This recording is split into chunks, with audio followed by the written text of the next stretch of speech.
Hi everyone and welcome to Kelly's World.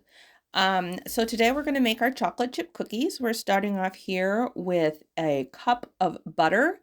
It needs to be room temperature and softened. That is very important. If you do not have it room temperature, then you can go ahead and pop it in the microwave for 10 seconds at a time.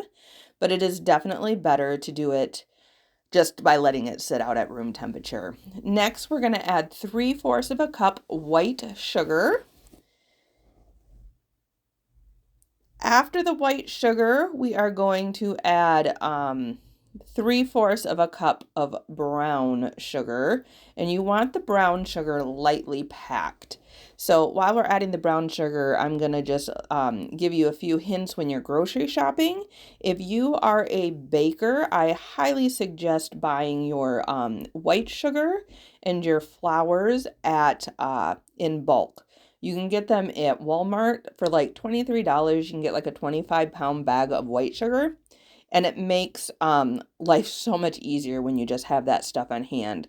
And then I pack my brown sugars in glass jars instead of keeping it in the packages so it stays fresher longer. I get almost double the shelf life out of brown sugar simply by repackaging it into quart jars. This here, we're adding 1 teaspoon of vanilla. I get my vanilla off of Amazon and it comes from Mexico. It's inexpensive to buy it that way, and I get 2 bottles for like $16 of that size, and that's just the way I like it. Next, we are going to add 2 eggs. Once you have the 2 eggs added, you're going to go ahead and mix that up. You can see it all there.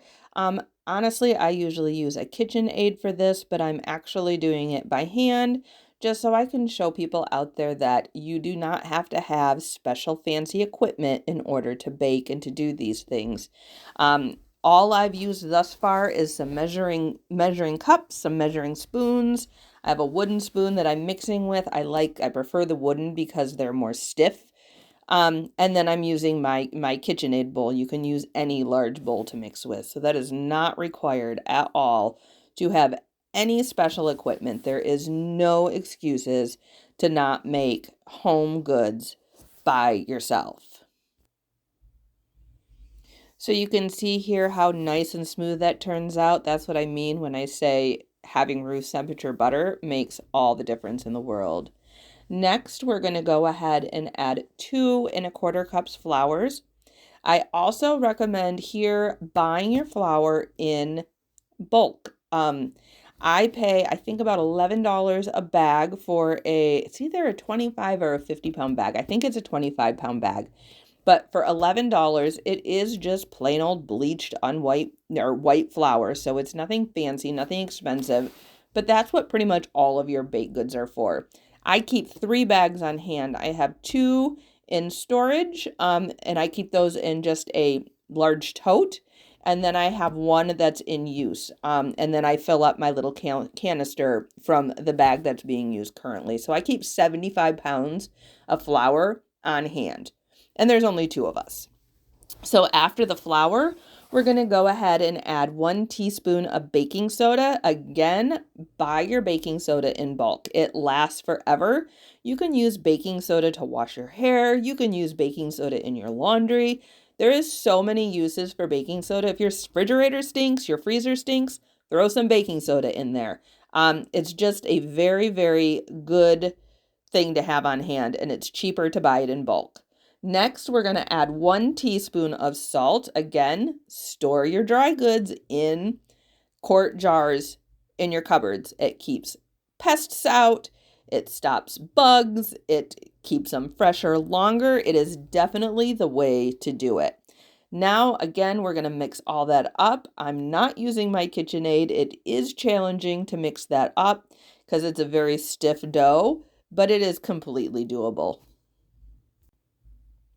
So once you have it all mixed, you can give it a try. So good. I'm going to go ahead now and add the chocolate chips. I add 2 cups of chocolate chips, And you're just going to very gently fold those in just to make sure when you're scooping out, you're getting chocolate chips in every bite, or in every cookie, sorry. And remember with the chocolate chips, if you want less chocolate chips, you can add less. If you like more chocolate chips, you can like more.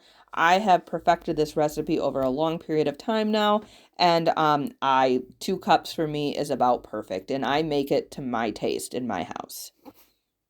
So like I said, once you get all the chocolate chips added, you're going to go ahead and fold those in.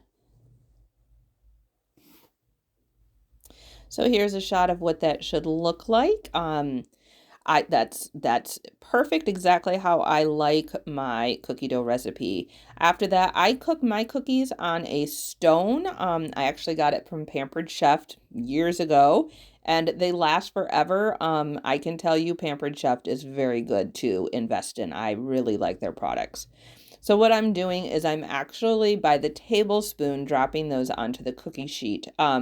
The most recipes will call for a rounded tablespoon. I prefer to actually just kind of get it flat.